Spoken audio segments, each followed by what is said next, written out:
bircə sən gəl. Uzağa gedər, ruhumu alıb aparsın.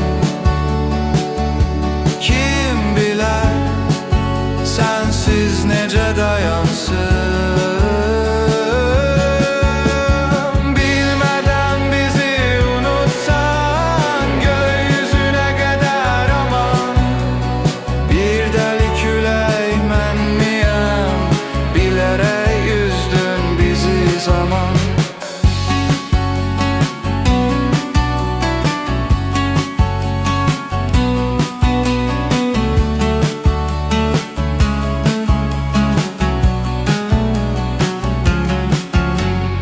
Bir sabah güneşine dan ulduzu kimiyəm, yox dönüşünə əngəl gözləyəcəm, bircə sən gəl.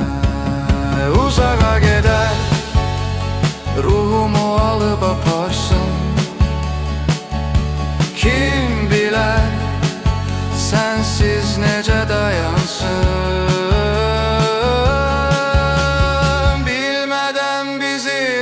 Sen gökyüzüne kadar ama bir deli külək mən miyəm, bilərək üzdün bizi zaman.